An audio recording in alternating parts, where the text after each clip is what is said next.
honestly, you can completely capture the idea of a place through a guidebook, or even a really good history book. Like, I'll give that credit. But there's something so intoxicating about like meeting people abroad and like seeing their perspective. Welcome to Jump Podcast. I'm your host, Traveling Jackie, and I'm here to explore travel, adventure, and lifestyle in ways meant to motivate you to move and experience the world outside your comfort zone and to do big, courageous things with your one life. Let this show be a source of advice and inspiration, and remember that in the end, it's you who takes the leap. Hi, friends. Welcome back, and thanks for being here wherever you are watching or listening from today. We have a bit of a different approach to today's episode. We're mixing it up a little bit. I'm here with my friend Walker Smith, who is 24 years old, and we played hockey together on the same team for a summer league a few years ago. And Walker at the time was getting ready to head out of the country to go, wait for this one, to go be a bush pilot in Namibia for a year. Yeah. So naturally, we found plenty to talk about in the realm of travel and life and opportunity and things that we're both fascinated by. So that's how we became friends. Well, fast forward, Walker suffered a knee injury among many other things, which delayed his whole plan of going to Namibia. And as a result, he is still here. So the other day, Walker contacts me saying that he feels like he's at a crossroads and that he'd like to ask me for some advice around travel and lifestyle, knowing that I have created a lifestyle of travel. And I thought, rather than simply having this conversation behind closed doors like any respectable, normal person, my little podcaster heart thought, oh my goodness, what if we could have this conversation out loud on the podcast in front of other people who may also find themselves in a similar place, maybe at a crossroads and maybe seeking advice from somebody like me. So that's why we're here. And with that, I'm going to go ahead and introduce you to my friend Walker. So Walker, thank you for agreeing to go along with my totally out of the box idea and have this conversation vulnerably and out loud with me. And welcome to my podcast. Thanks for having me. Yeah, it's kind of shocking to be here, to be honest, but Why? I don't know. I guess it was just a quick turnaround. I never really thought I would be on a podcast in general, but hey, it's just a podcast. It's just a microphone, right? Like it's something that I started in my room in 2014. So, it's amazing where you can take it. But yeah, this is like the perfect opportunity to be on a podcast is when you have something that you want to talk about to share, that's why we're here. So yeah, absolutely. Thank you. I know it's scary. A lot of people that actually come on my show have never been on a show before. And everybody does such a good job. So I have a good feeling about this. So don't worry. But yeah, why don't we start with, do you want to sort of catch us up on your background? Who are you? Where did you come from? What's been going on these past few years? Like what has led us to this moment? Yeah, for me, I think the most important spot to start in would be 2011. I was 10 years old at this time, and I was in my last year of elementary school. My sister was in her last year of middle school. She's 3 years older than me. And our parents decided to sell our house and just travel the world for a year. Wow. Yeah, it was an incredibly transformative experience for sure. We spent the first 4 months all over Asia, Japan, China. My dad lived in China for a while in the 90s. So we visited some of his friends in Shanghai, and then did spend 2 weeks trekking across Nepal, then some time in Cambodia, Vietnam, and Thailand. And then we finished by living in New Zealand for 2 months. After that, we went to Africa for 4 months. And yeah, just all down the east coast of Africa, just like all over Kenya, Tanzania, Zambia, Zimbabwe, Botswana, the whole 9 yards, really. But yeah, it was really an incredible experience. And like, I definitely had culture shock coming back to the United States as like an 11-year-old who had just spent basically an entire year of their life abroad, immersing themselves in different cultures. I think the craziest part was when we stayed in this fishing village between Somalia and Kenya. It's a small village called Matandoni. And my dad had worked there for several months in college, just like basically fishing. And so he knew the people there really well. And just to see what, like, this is probably one of the poorest places on the planet, and to see what they were willing to like scrape together to show their hospitality to, like, some white travelers who Sure. could just afford to be there. That was really, I think, a very transformative experience for me. I think it really gave me a sense of value that I find very important, which is kind of just like a sense of community, I suppose, but more just like intrapersonal relationships. And I don't want to say hospitality, but yeah, in a sense, like building community through either gestures or acts like that kind of charity. Mm-hmm. And yeah, so from that like experience, I think I kind of always wanted to make my life like that, in a sense, like kind of chase that experience in like a more, not to sound not bleak, but like in a more financially gainful aspect of like I could like do this and live. Yeah, right. And make a living from it. Yes. Recreate that sort of feeling for people, for yourself, in hospitality, even in travel, and make a living from it. Mm-hmm. Yeah. And like since my earliest memory, I knew I always wanted to fly. Like I've always wanted to be a pilot. And so that seemed like a perfect combination, because you can like, fly to all these different destinations and like, get paid to travel, but it's not as glamorous. Like now that I've, dipped my toe in that pond, I can kind of see like, I don't really want to live in a hotel room. Why not? I mean, it's cool, but like, I don't want to. It can be cool for a time. Yeah. I don't want to live in like the Marriott Inn in Pocatello, Idaho, like. Yeah. Hey, that's clarity. Good job. Yeah. So I came to college. I had a choice. I chose between two schools, really. I wanted to go to University of Maryland for their flight program and for their international affairs program, because I thought maybe I could fulfill this like traveling urge through like a job at the State Department or something like that. Yeah, sure. And then instead, I ended up going to Montana State University here in Bozeman. And I went through the flight program here, and I got a degree in history here as more of just like just getting a degree in something I enjoy, like a topic I enjoy, because flying was the real goal anyway. Sure. Yeah. And so like I came to Bozeman, and I definitely found a community that I loved. And COVID happened, right middle of my freshman year of college.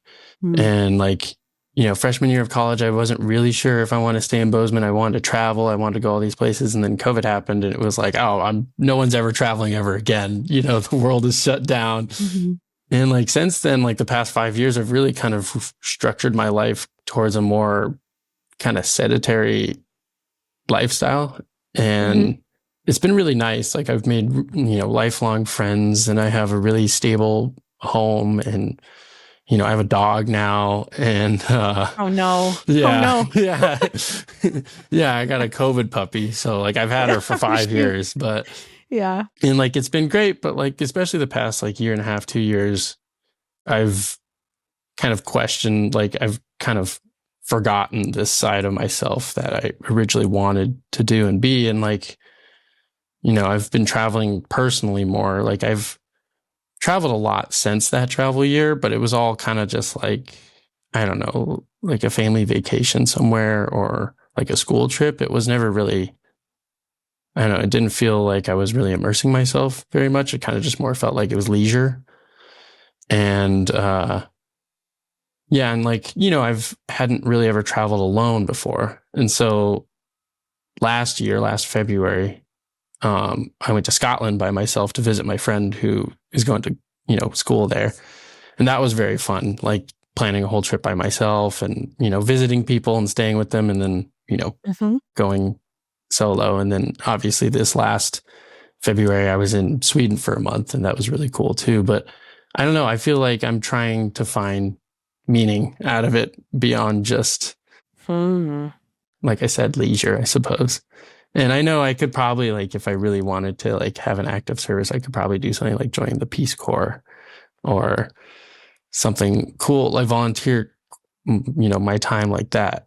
But I don't know. I have this like prevailing sense that I'm running out of time, even though I'm still so young. And I think it was instilled in me from flight training, where everything there is like seniority based. So it's like, if you don't start now, you have to stay with the same airline for 30 years. And like, I'm not sure, I really don't want to do that. Yeah. So I think I'll try to forge a unique path that, while won't be as lucrative, which is the big appeal for a lot of people for flying, I think for me, it'll be a lot more personally fulfilling. Mm-hmm. That makes sense. I also commend you for understanding, like, actually, let's talk about this. So this started when you were 10, I think, but if I were to ask you now, what is your why? How would you answer that? I think it's like, not to get too metaphorical, but to me, traveling's a lot like flying, where it's a whole new perspective. It's, everywhere you go, I'm kind of a bit of a like I love just learning. I love learning new things. And I'm kind of a trivia minded person of just like, oh, here's a fun fact. And so I kind of feel like I scratch that itch in my mind where, you go somewhere new and you learn, all this new stuff through like personal anecdotes from the people that live there. Like you can completely capture the idea of a place through a guidebook, or even a really good history book. Like, I'll give that credit, but there's something so intoxicating about like meeting people abroad and like seeing their perspective. And like recently, I've had most of my travel experiences recently have been in like Northeastern Europe and that kind of area. And I mean, not to be very crass about it, but I kind of find that whole region of Europe has like cultural Asperger's. Like, everyone is so weird and so literal. And like, I find that so fascinating because you can like see it, you go to like Sweden and you're like, man, everyone here is so strange. Like, it's just, and like, like all the way down through like Germany and Austria, it's kind of feels the same.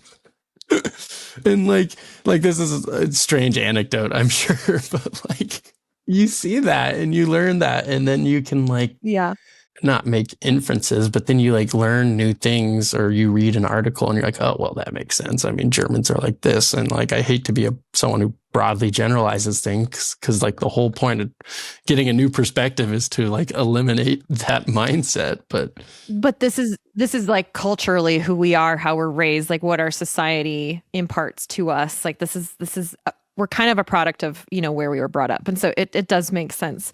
Yeah. Did you watch Ted Lasso? Yes. Oh, of course. Like, you're describing Jan Maas right now. Yeah. Yeah. I mean, it's like, just like a he Dutch just like guy. He's Dutch. And he just like speaks the logic of every situation. People are like, shut up. We don't want to know that right now. No, a coworker of mine had his, like, he studied abroad, and he has this friend who's from the Netherlands.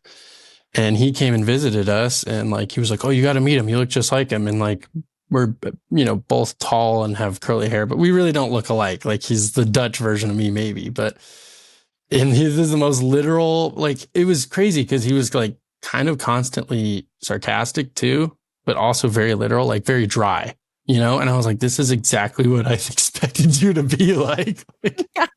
That's great.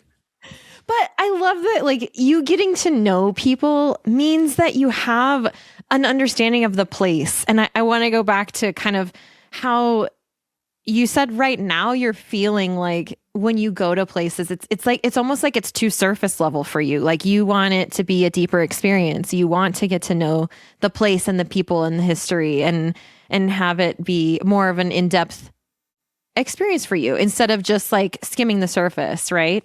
Absolutely. And I think, a lot of that is like, perhaps I should try and live somewhere abroad too.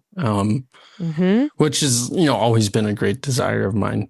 And tying back to what we've, brought up originally is that was a big driving factor for this idea of going to Namibia for me. Is like, I've never spent an entire year in one place, like abroad. It was always like the most I ever spent anywhere was like 2 months. And that was really cool. Yeah. But it was, it was New Zealand, which is an incredible place, but like culturally, it's, an English colony. It's very similar to it's an English speaking country. The culture is very similar. Obviously, they have a very rich indigenous culture too. That's really cool that I, as an 11-year-old, I had not picked up on whatsoever, but fair. That's fair. Yeah. I'm wearing my Panama right now, actually, from New Zealand. Oh, yeah. This is one of my favorite gifts I've ever been given. No, you're right though. Ostensibly New Zealand is a white culture, but no, under the surface they have so much. They are bursting with history and culture, and that whole Polynesian aspect is so fascinating once you can kind of break underneath that surface there. But okay, so my next question for you. You just said something out loud. Maybe I don't remember exactly verbatim, but you said something about wanting to live somewhere abroad. Okay. Knowing that, I know you have a dog. I know you have a great community. But your knee is better, right? Yes. You're better. Walk. Okay. Yeah. Okay. I can walk. That's good. Oh my gosh. So what is stopping you from just going? The only thing, the Africa circumstance is, for me, I'm a little bit separated from like feeling feeling comfortable flying. Like I haven't flown consistently in a while, and I really would like to get to a point, because this is kind of like the Wild West of flying out there. There's no real consistent weather reporting. Yeah, Namibia is particularly, you're kind of, you're flying by the seat of your pants. You're making all the decisions. And like, that's intoxicating to me because, a lot of people, when you talk about flying, they assume that it's like this kind of freedom in a sense. Cause it's true. You're flying in 3-dimensional space and like you're in the sky, and it's really intoxicating, but it's also like a legal nightmare. Like there are rules and regulations for every single thing you do. And once you really get into it, it's like can kind of be dream crushing for people to like realize that they have to like do all these things by the book all the time. And so, Africa's kind of this cool, and like, I think a similar experience would be Alaska. 73% of all the towns in Alaska are only reachable by plane. And like most people in Alaska have to fly, and it's all bush flying. And it's like, you're kind of just flying by the seat of your pants. Like half of these planes don't even have electrical systems. You're just flying with like a compass and a watch. And that's cool to me because that feels like the ultimate sense of like responsibility, I suppose. But the thing that's currently stopping me from doing that is I'm just not confident in my abilities right now. And I would like to get more experience in an environment that is safe before jumping into that. Can you not do that here? I am. I'm trying to. This is the problem. Okay. So what I'm currently trying to do is flight instructs in the Valley, which there's, a great flight school through MSU in Bozeman. And there's another one like nearby in Three Forks but I've just been dragging my feet on getting that done. You're hearing what you're saying, right? Yeah, no, it's the real, it's the real nature of the problem is that like I've built this very comfortable, lazy lifestyle, and now I'm trying to escape it, and it's hard. I totally understand. You're not alone. And I'm not trying to like guilt trip or anything. I'm just trying to help you see that I think you already know what you need to do, first of all. But what I want to encourage you to do is something that is within your control, because there's a lot that we dream about doing, and or going and living somewhere, or like what if, and there's so many opportunities, especially at 24. I know you feel like you're running out of time. Oh my goodness, you're not. Like you're in a prime time right now to have even more opportunities than, for example, than I do at 41, because you can still do like a working holiday visa somewhere like New Zealand, and you can go and you can get that visa and be there legally for a year and work and do whatever you can find for work and, have that whole experience. That's still available. That's only available to you because you're 24, because you're young. Absolutely. I wouldn't put a cap on that just yet. And then what I would encourage you to do is consider like, what can you do right now? What can you do right now that'll make you feel like you're taking a step towards where you want to be? Yeah. And I think that's the main reason I'm here in the first place is like, what can I do right now? Because like to me, this whole Namibia idea has some stepping stones, which are like pretty clear to me and I can see getting there.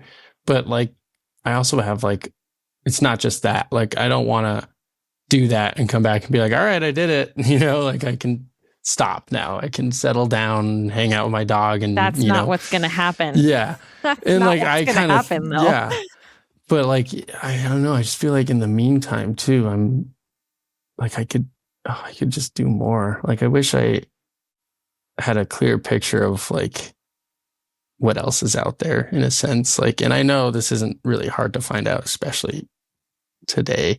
It's just like, I don't know. I've had friends who are just so outgoing and like willing to just ask anyone like anything really. And then they just have like the craziest experiences. Like I have one specific friend who honestly like just lived all over the place, just cooking, like just getting jobs cooking and, lived in Italy for months and the Faroe Islands and all these different places. And like, I don't know, to me, that sounds way more noble than just like traveling because you wanted to go somewhere, like, I don't know, something about like that relationship where you make like working or, doing like an actual specific thing abroad, like a goal or some kind of something to achieve is like much more inviting of a notion than, I don't know, just seeing what's out there, I suppose. Okay, what we know is that you're super passionate about flying. Yes. Is that the thing that you want to pursue? Or is there something else that could also get you overseas? Like what else would really light you up? When I think about it, apart from like the ultimate goal of being like this pilot that gets to travel is like, I don't know. I've been spending the last 5 years of my life really getting into the service industry in terms of cooking. I've worked as a chef at several different restaurants. And for me, like learning, I think not to be like Anthony Bourdain in a sense, but like the immersion of culture you get when you learn someone else's food and going back into that experience I had of the hospitality being shown is like making a meal for someone is kind of the ultimate like symbol of hospitality as far as I'm concerned. I think sharing food is like, I mean, breaking bread is literally like a biblical saying, I think it's a very important human aspect of like just human culture and just to be able to share this experience over food and like share your culture that way. And for me, ironically, I think this is kind of like the microcosm of being an American is when I share my culture to like people abroad, it's always like Mexican food or like something, and like that's kind of the whole American experience of like being a melting pot. It's like something we got from somewhere else. Yeah, like, and I don't really have a very strong ethnic heritage. I'm kind of just like maybe Swedish is my closest heritage, but my cousins are like 5 generations removed over there, so it really doesn't feel like I have like my family never had like any practices or anything. So to me, it's like, I'm not like, hey, here's a smash burger, like this is what we do in America. And everyone's like, yeah, we've had that before. Yeah. Like, so I could see that being something I could do. That's amazing. But also I'm having like kind of doubts about that because like I don't particularly want to spend a lot of my time working in kitchens. Like I love it and it's addicting, but it kind of feels like a vice in a sense. It's kind of like, I don't know, like smoking a cigarette or something like that, where you're like, you like it, but you don't really want to do it, like. Okay. But what if you used it as a tool to get yourself into it? So it sounds to me like you're just kind of in this rut where you're like, oh, looking at the sky with all of these opportunities. Sometimes you don't even know what half of them are. And you're just looking for something to kind of get you out, right? Yeah, pretty much. I don't want to put words in your mouth. I want this to be something that you feel like you want to do, right? Oh, absolutely. And it's like, I'm not like, I don't want to, like, obviously I have a plan in my head. I'm a big planner in general. Like, I just kind of think about things a lot, but I'm just taking shots in the dark at like what I think sounds exciting to me and what I want to do. And so, like, obviously your perspective and your wealth of knowledge and experience is like such a valuable thing to know you for, because you've been there and you've done it and you've made, a life out of it. And that's ultimately what what I'm looking for, I suppose. And so that's like, obviously why we're here is like, I have these ideas and like things that matter to me, but I'm also open to like having, my world completely like opened up to me, just like of things I haven't thought of before. So no pressure, but okay. I'm going to tell you a story. I am a student of language. That was how I got started, was studying abroad in Costa Rica for a year.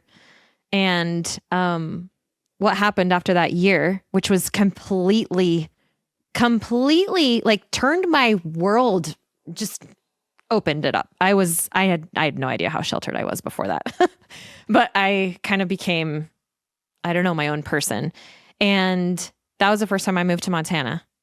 And in Montana, of all places, I started learning Italian, which was not necessarily on my bingo card. I thought I was going to major in Spanish and then minor in French because I don't know, I just wanted languages. But this Italian opportunity presented itself to me, and I said I could learn Italian. And before I knew it, I was in Italy studying for another year. And this just kind of was because I was paying attention to things that sounded like me, that looked like me, instead of listening to, I guess, what society says for us. Society says that we're made for whatever, taking the normal route down the paved road where you can see the white picket fence and the 2.5 children and all of that, like there's a road that we're all familiar with that anybody could just find themselves on. I think it's harder to take the detour because the detour is the path unknown, right? But how do you find the detour? I think the detour is marked by these signs, like somebody walking into the restaurant I was working in 2004 in Bozeman, Montana, with a flyer that said Italian classes. And I'm like, ooh, like my heart just wakes up and says, ooh, me, that's me. Can we do that? It's like, okay, let's go do that. And the next thing I know, I'm in Italy. And the next thing I know, I'm looking at another study abroad experience because I wasn't done. I mean, I had Spanish, I had Italian. I finally graduated from university and I had Portuguese on my mind because why not, right? I was 24. I think I was your age. No, 22, 23. I was 23. And I had no idea how to do this though. I didn't know. It's like, okay, if I want to learn Portuguese, I want to do Brazilian Portuguese, not Portugal Portuguese, which was just a personal preference. But hey, that's clarity, right? It's one thing that you can narrow down. Brazil's a big country though. And so what did I do? I got out Google and I started typing into Google Portuguese language schools in Brazil. And it was like, there's so many, but immediately I saw like, oh, Rio, Sao Paulo, I'm not a big city girl. I want a small town. And like but because I took that step, it's like, okay, then I can narrow it down. Like you keep taking the step until ultimately I found this tiny little beach town called Florianopolis in the south of Brazil, which is an island joined to the mainland by a bridge. So it's like right there, but it's surrounded by like 42 beaches. And it actually does have a city in it, but it wasn't like a big place. It was a very small place. And that's where I ended up going to study Portuguese. And the point of this story is that we don't know, right? I didn't know the answer to what should I do about this passion or this idea that I have to maybe study Portuguese. Well, it turns out you don't have to go for a whole semester or a whole year. They have language schools by the week. And so I could show up and go for as many weeks as I wanted to. And I did 4. I did 1 month and I completed all of the language studies because it was like lightning speed because I'd already had Spanish and Italian, whatever. So I actually went through the school really, really fast and I became fluent in Portuguese in like 2 minutes. It was wild. And that was a long time ago. So while I was conversational then, it like takes me a minute, but I can still get it, you know? But I mean, how did I find that? There wasn't anybody for me to ask, right? I didn't know, but I had Google. Like we have the internet is so powerful, right? And so what I'm suggesting or encouraging you to do might be to just start with what you know. And if you don't even realize what it is, and then Rio pops up and you're like, well, I don't want to go to Rio. That's clarity. Like, okay, what's the next step? You know, I mean, maybe you can look at, what if you actually did like cooking classes somewhere and became certified in something. You said you love to learn. Like there's a point there where Walker gets to have his like brain fix because he's learning, but he's also doing something he's actually interested in. And therefore it becomes more than just travel. Am I right about that? Oh, like yeah. There's something in there that you can achieve. Yeah. And so I wonder if maybe it's in the form of a course that you take, or you have this flying thing, you know that you do. Have you looked at flying jobs in other places? Have you considered, I mean, you probably have, but like, what would it look like for you to actually go to Alaska and shadow someone or, you know, take the next step? Like, what is that? Can you do that? Is that within what you can do right now? I think part of the problem that you might have is, yeah, you're going to have to find a home for your dog for when you're gone. You're going to have to say goodbye to your friends, but you had already been, I just want to encourage you because I witnessed you in this position before. I know that you were about to leave to go to Namibia. You were really excited. You had ideas of what it would look like and where you would live. And I mean, we know that like these things were kind of fell through, but you were already in a place where you were ready to say goodbye. You were willing to do that before. And so I know that you can do it again if it means enough to you. And so I think that ultimately the thing that's standing in your way is probably yourself. Yeah, I mean, because for most of us it is.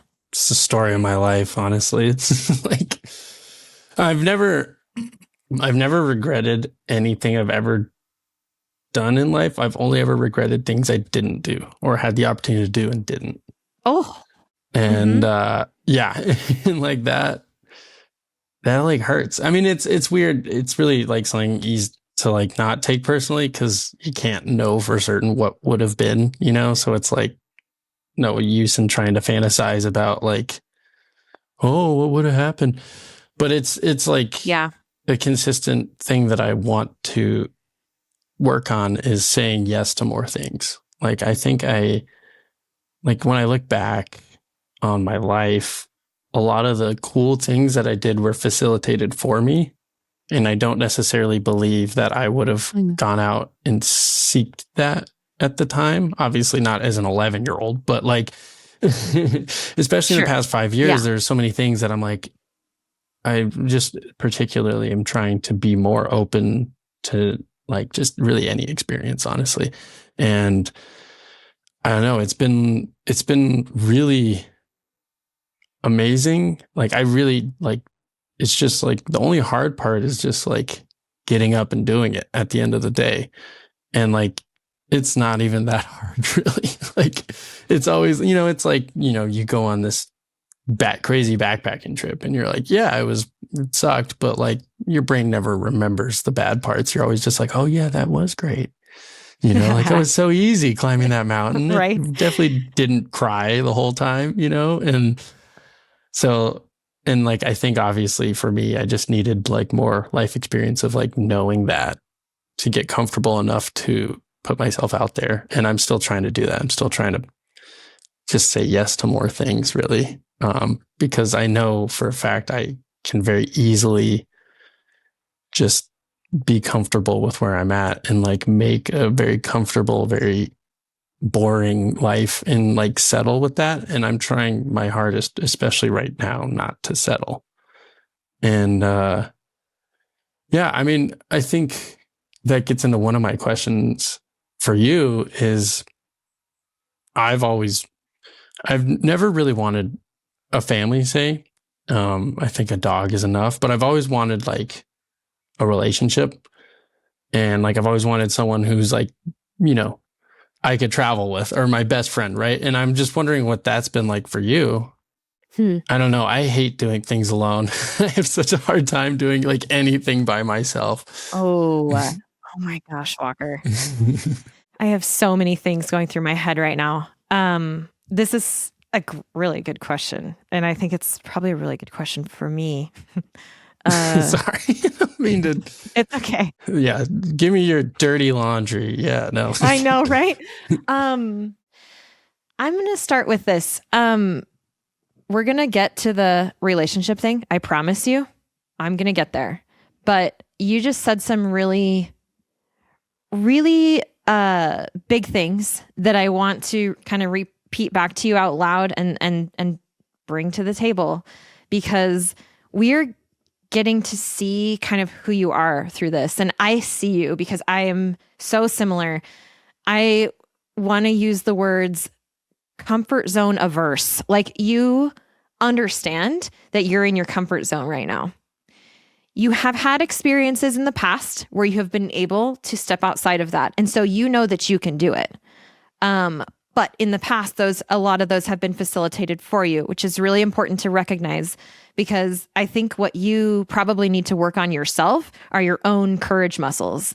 And one of the things that in over 200 episodes on this podcast, there's a question I like to ask to people, and it's, what advice would you give to, people who are looking to do the same thing or whatever it is? I mean, all these conversations are different, right? The most common answer is just do it. And whatever that looks like, buy the plane ticket, do the first thing, right? So knowing that, it's because you're on the other side of it. It's easy to say that when you're on the other side and you can look back and say, oh, it's because I took that first step. I did it. Like, it's so worth it. You've got to do this, right? But when we're on the inside of our comfort zone, when we're looking out, it's easy to look at things like a freaking marathon, right? Instead of seeing the first step, the start line, you see 26.2 miles and you're like, how am I ever going to do that? And there's a saying like how it's something like, how do you run a marathon 1 mile at a time, right? When I ran my marathon, I was at like half mile at a time, like literally, because it was a struggle for me. But you can break it down. I mean, this is, I think, where we as humans just get super overwhelmed with these really big ideas, is because they feel so big and so other and so outside of our comfort zone that it's like, how do you even start? Like, how do you even get there? But if you, like, kind of what I was mentioning with the Google thing, like, just if you start breaking it down and looking into what that actually entails, you're going to get all the way back to an action moment that you can do right now. And you can realize that, like, maybe that first step is not 26.2 miles. The first step is lacing up your running shoes. It's like, oh, well, I've got those right downstairs. I can do that. And then what? And then you go outside and you start with whatever your warm-up run is. It's like, okay, you're not going to get to the 26.2 if you don't start with the lacing up your shoes to begin with. If you don't have shoes, maybe you need to go buy shoes.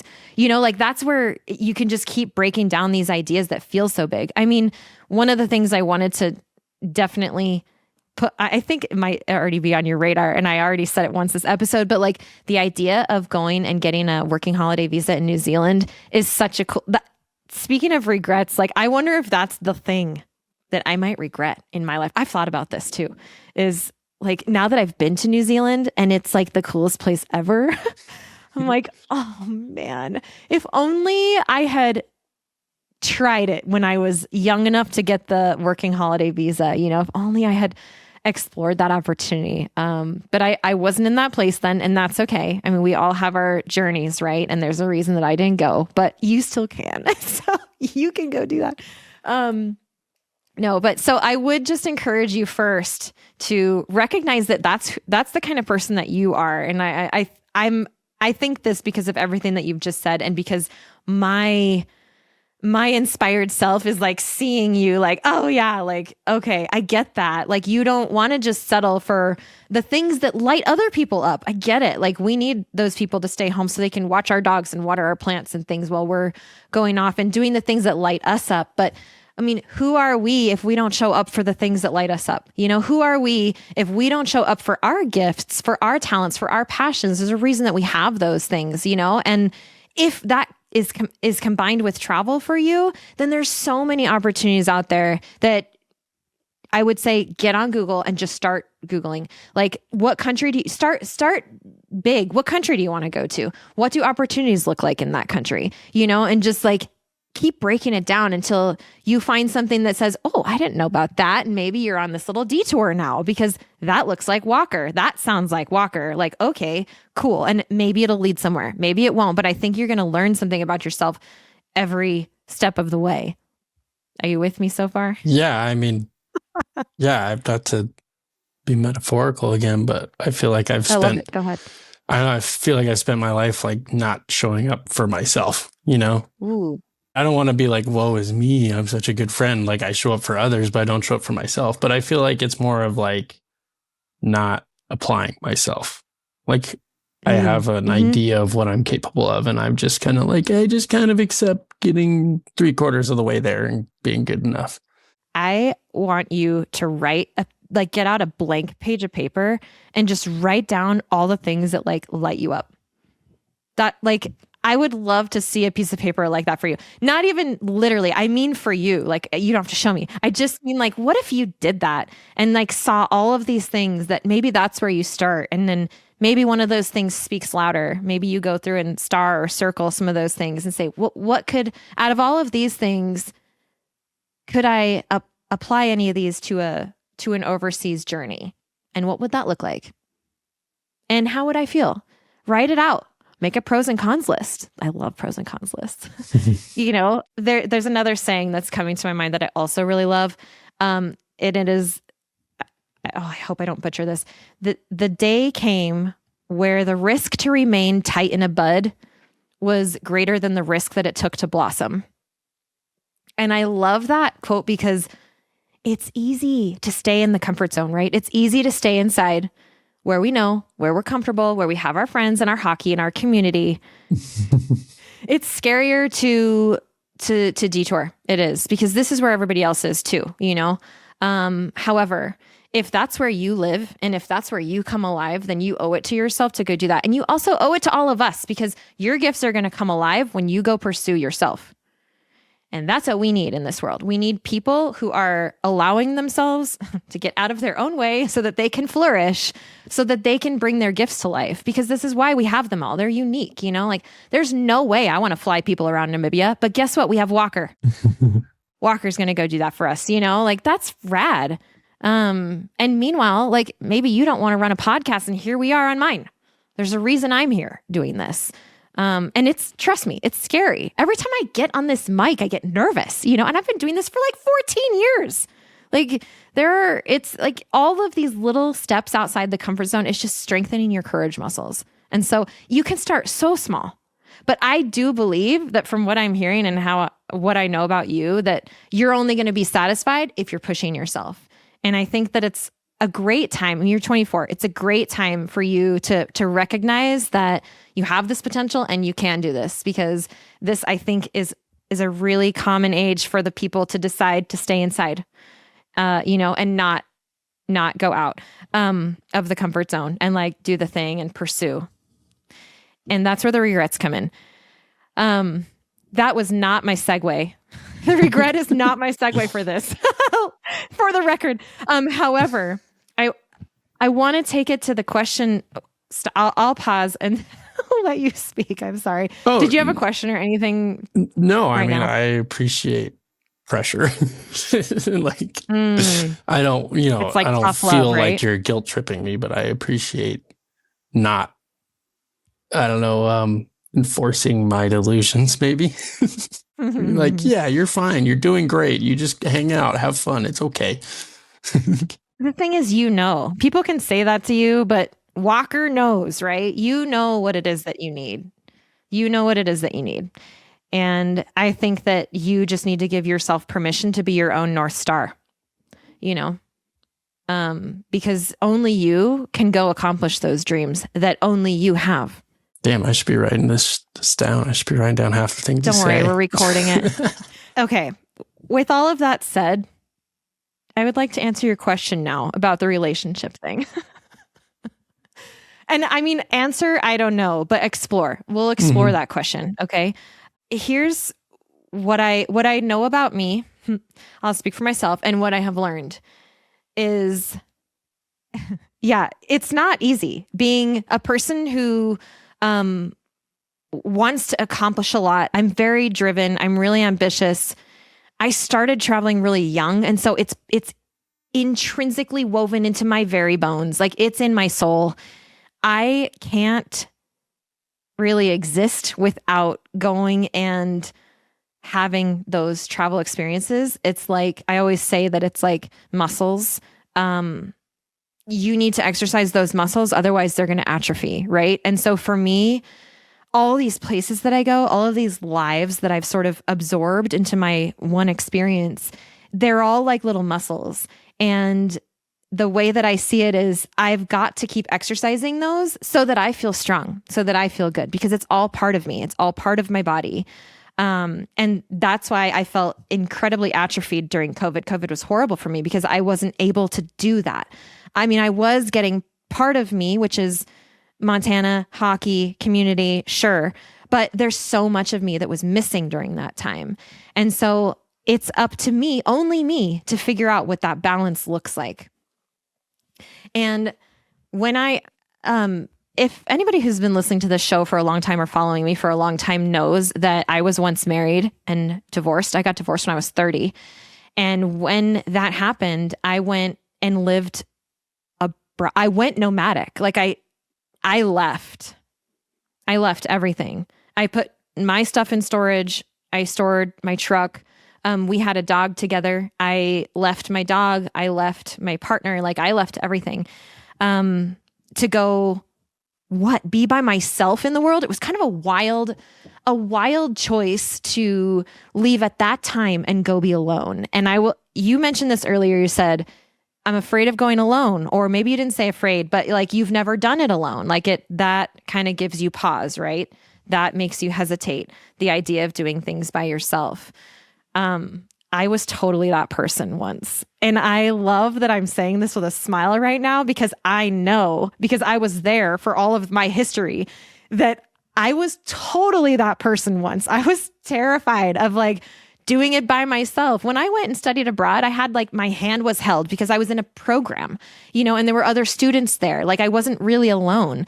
Yes, that was where I kind of learned to be by myself overseas, but like, I wasn't actually doing any of it alone. Brazil was my first real solo. That's not true. I backpacked from Panama City to Mexico City. And for a lot of that, I was alone. But you know what I learned immediately was that, okay, first of all, we're not really alone because there's people out there. There's people everywhere. In fact, you can't get away from them. Like, I'm actually an introvert. And so like, sometimes I just want to be alone. And even when I'm traveling alone, it's like, oh, look, there's a solo traveler. Let's talk to her. It's like, okay, you're meeting friends everywhere. So you're never really alone, first of all. But second of all, I proved to myself the very, very, very hard way that I can, in fact, do it by myself. And I almost fell in love too much with it, because now I'm like, it's so easy for me. It's almost too easy for me. I mean, I'm still here and I'm still by myself, like I still do a lot of things alone. I'm just, okay, you're not the only one getting vulnerable. I'm being vulnerable here on this show. Yeah, I'm still single. Like, so 10, 11 years later, like, I'm still doing the thing on my own. Let me encourage you though, because I would rather be by myself doing what I know I'm here to do than be with somebody who makes me feel like less of myself. I haven't found a person yet who is like worthy of being in this life with me, right? And that is a scary thing. It's scary to say that out loud, knowing that like thousands of people are going to listen to this, honestly. But that's my truth. My truth is I would rather be alone than with the wrong person. And I have felt what it feels like in multiple, dating relationships, whatever, to be with a person who makes me like, who holds me back. And that's not who I am. That's just not who I am. And so until I find the person who brings me up, who, can add to this life of mine. Like I'm so open to that. The universe knows this. Like I'm open to that. But at this moment, like while I haven't found that, I have over and over and over again proved to myself that I know I'm on the right path. And that is worth everything that I am here on this earth for. And so I just want to encourage you that I really do believe that if you're pursuing who you're meant to be and you're getting you're understanding, you can see from what you're doing that you are in the right place and you know that you're fulfilling your purpose, there's like that there's so much reward in that. And you can still have wants and you can still have desires and you can still hope for that relationship and you can still hope to, have the life where you actually get to have your dog at home and like you find the balance. Like you can still hope for all of these things and figure out a way to make that all happen. But in the end, like you've got to figure out what your priorities are and understand that you are the only person who's going to be able to go out and do these things that you want to do.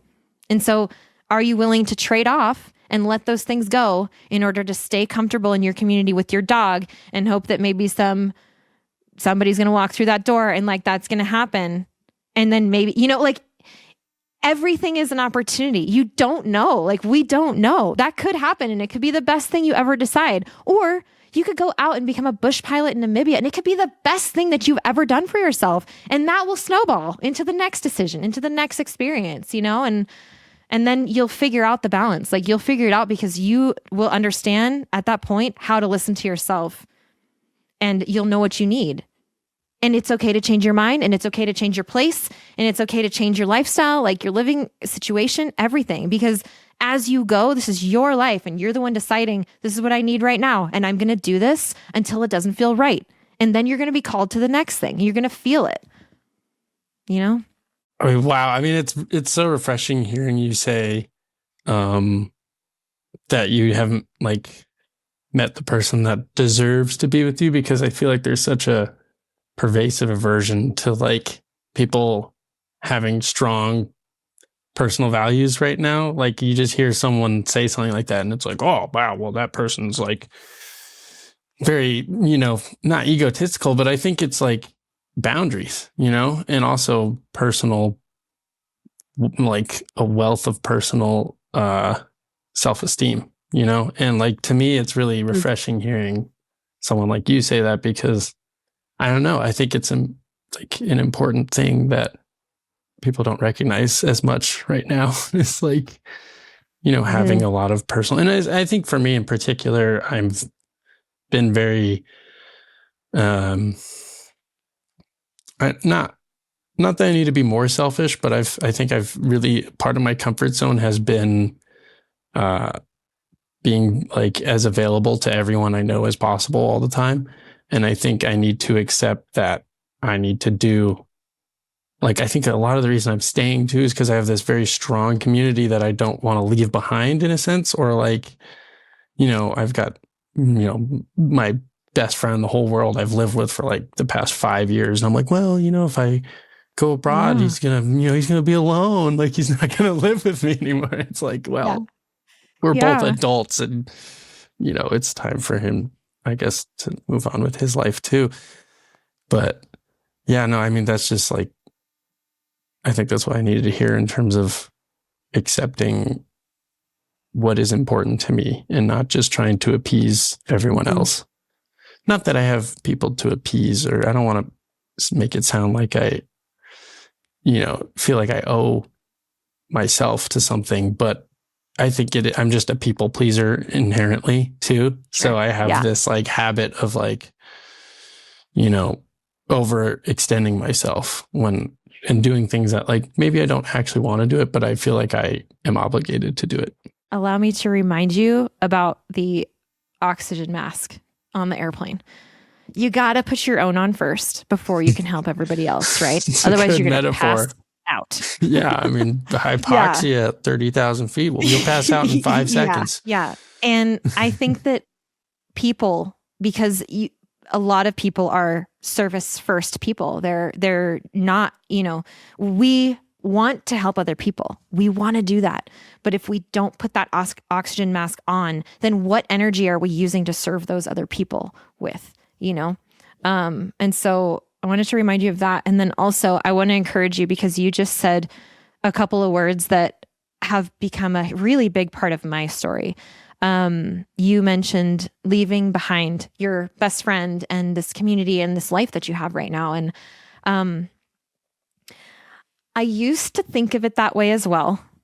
And this is why I want to encourage you, because it feels like you're leaving something behind, right? It feels like you're leaving a piece of you, life as you know it, like big things. It feels like you're leaving that behind. I've done this a lot of times. Every time I've studied abroad or gone on a big trip or got divorced, like things, there are big things that feel like you're leaving behind. But if you change your perspective and look forward instead of backwards, then you realize what you're actually taking with you and what you have to gain in the next place. And that's what you don't even know yet. It's where all of those people who say, just do it, they're on the other side of that knowing. They're on the other side of what they've gained by doing the trade-off of leaving something behind and taking the step forward and going and doing the thing that is the unknown, that's the scary, and living through it and growing from it and learning from it, and suddenly being on the other side, seeing like, I didn't leave anything behind. I was moving on to my next step, and all of this is still with me. And also, I think as we grow and live in this human experience, we have to expect change. And so if you invite the change on your own terms, it's really powerful. If you invite that change, saying, this is how I want my next chapter to look like, and you go out and you get that, then it's like this empowering change where you lifted yourself up from being in that place. You didn't leave anything behind. You're just ready for what's next, And you can't assume anything about those relationships that you're leaving, anything. You can't assume anything. You just got to look forward and expect that like wonder is about to happen, because that's what happens. Damn. All right. I should really be taking notes right now. I'm going to make you listen to this later. This is like, these are some seriously philosophical ideas you bring, like, especially like, inviting your own change and how that, like, cause like I've said, I kind of feel like a sea anemone on the bottom of the ocean, just like going with the flow of like whatever change is coming to me, like, oh yeah, I'll go over here. I'll do this. Yeah. Kind of just like accepting someone else's change for me. And yeah, I think this is obviously the bread and butter of what I'm here for, is like learning to accept my own change and what's valuable to me. And like, am I willing to do that? And you are. Yeah. I know you are. I can see it in you. I can see it as you're like lighting up. Yeah. Like I can see it. But it's okay to go at your own pace too. Like it is your experience. This is your life, and you can take inspiration from wherever you want to take it. It's up to you though to turn it into something actionable. Yeah. All right. Another question.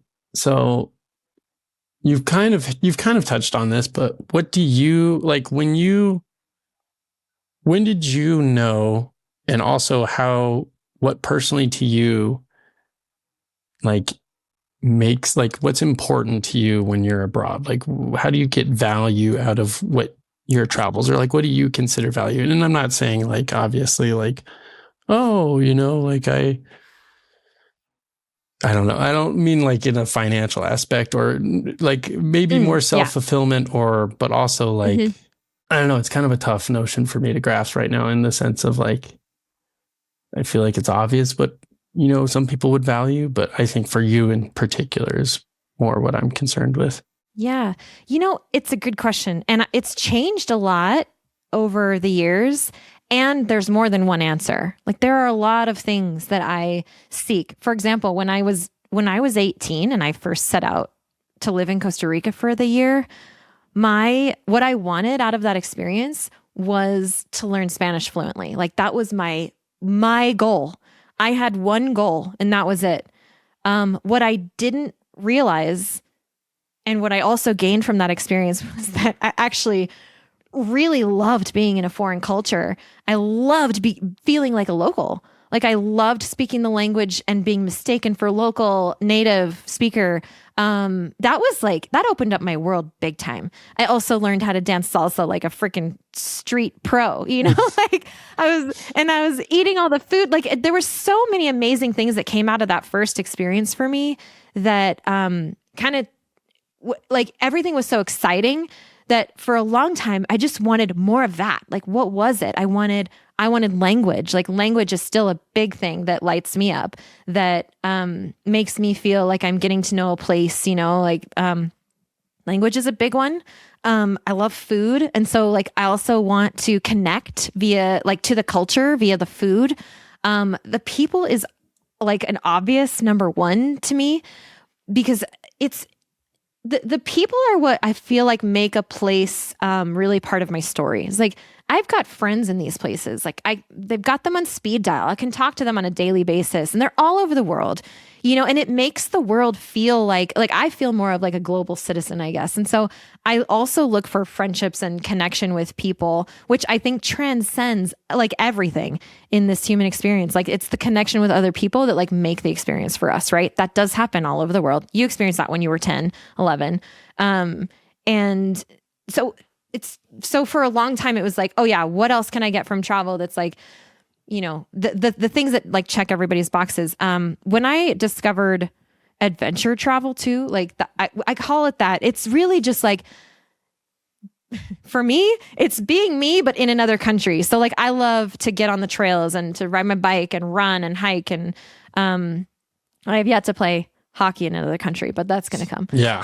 But yeah, like doing the simple things that just like really light me up, but doing them in another place, I find fascinating. And it's okay to do that because that's what brings me inspiration. So like I can go to Patagonia, for example, and have two completely different experiences. One where I'm like with locals all the time and having this amazing food and just connecting to the land and like, super cultural experience. Or I can go on a hike or a run on a trail by myself and feel so filled up because I'm connecting to the mountains and the magnetism of the place. And, so like there are a lot of things I would say that really light me up now that I look for when I travel. What I will say is I have another thing that a term that I've kind of coined. I call it travel for travel's sake. And I used to be in a place when I was really young and everything was new, where I wanted to just travel for travel's sake because I loved it. Like it was just so exciting. I've lived a lot of life since then. And now that it doesn't have that same appeal to me, there needs to be another level. And I think this is kind of what you were talking about too. Travel for travel's sake isn't enough for me anymore because the novelty is kind of gone. Like now I need the connection to the land. I need the connection to the people. I need the connection with the food, whatever it is that like really kind of lights me up. Like that's what I look for. But it takes kind of slow travel. Like I love slow travel now, which is, riding my bike through a place or hiking through a place like multiple days. Because you can feel it on your skin and you can smell it and it opens the senses so much more and it's a much more visceral experience. And that's why I've dived so strongly into adventure travel in the last, I don't know, lots of years, because I am an outdoorsy person. I love the mountains. And, when you first start out traveling, it's like, oh yeah, you want to check off the big things like the Eiffel Tower and the Colosseum in Rome and like all these things that everybody wants to go see. But I'm in a place now where it's like, we can go, I call this another like term that I use is like third tier places where it's not it's not on the people's bucket list. It's not even like on their second round. But for example, last year I went with a couple friends who are also third tier travelers because they've been to lots and lots of countries.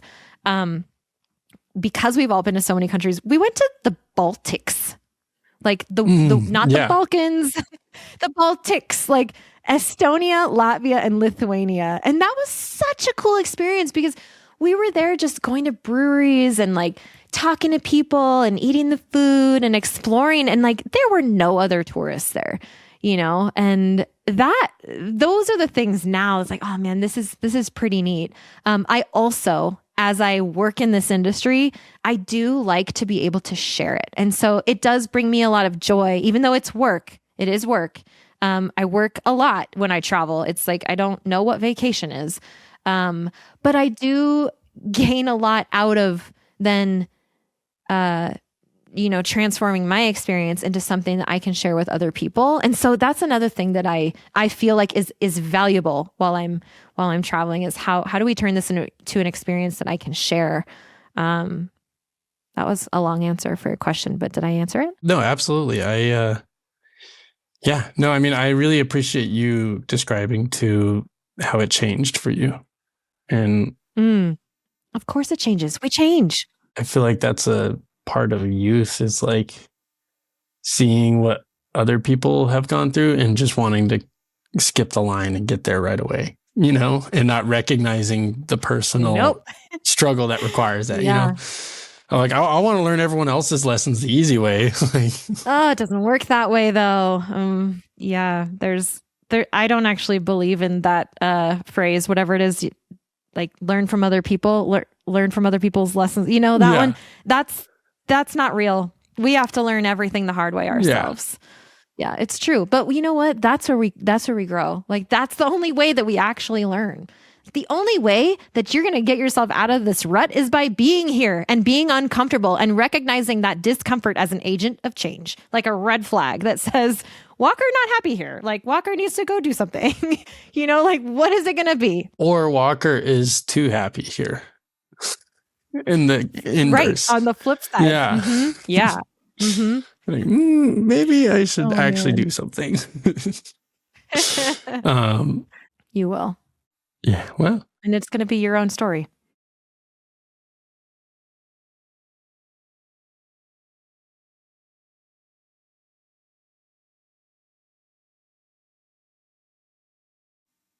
Would you like to hand me a whip? I will crack it. If you need accountability, I will be that person for you because I get it, but I think that you have within you all you need.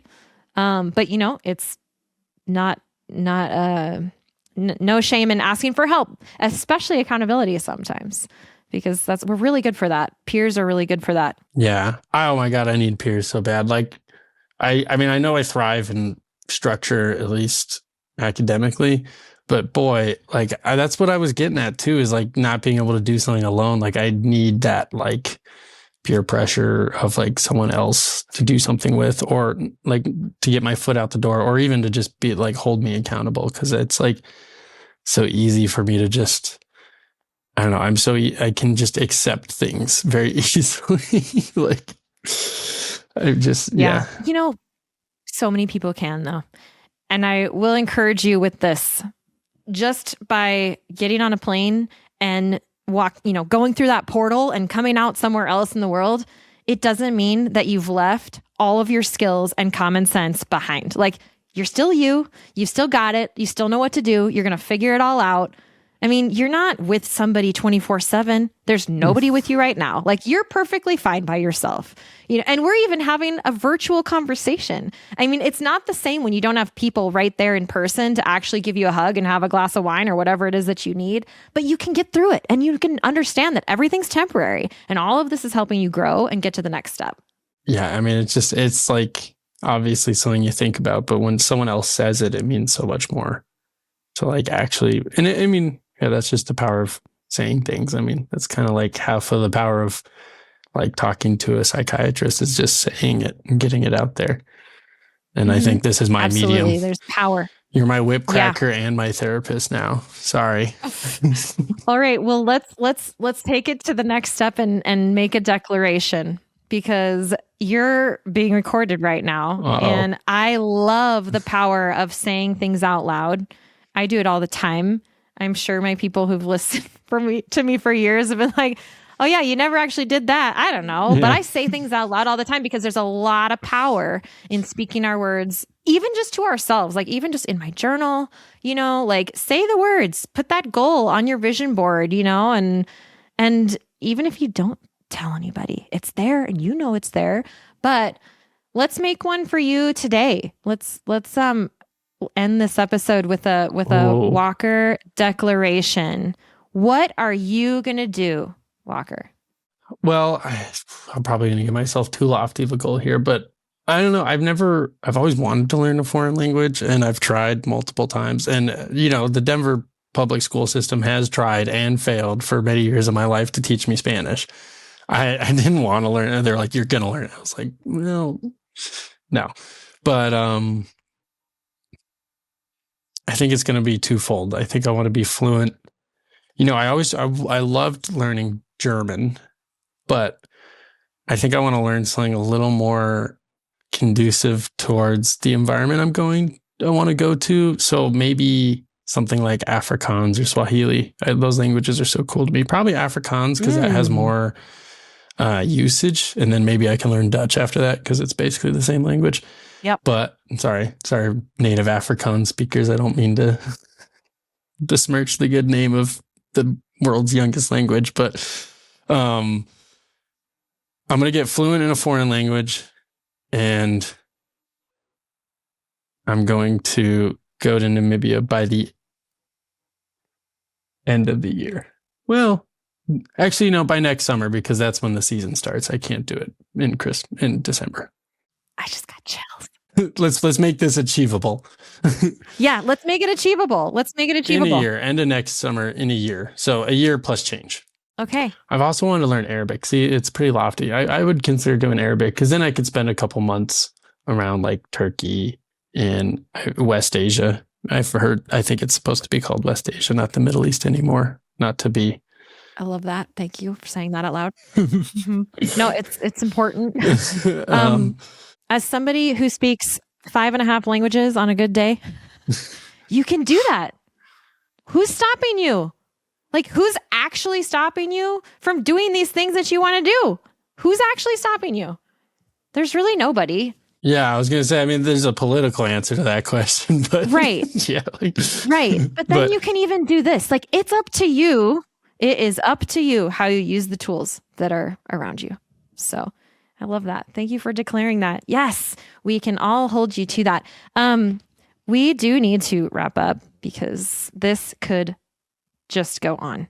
Absolutely. I haven't even gotten into any of my fun stories either. Jeez. Oh, well, maybe we can do a part 2.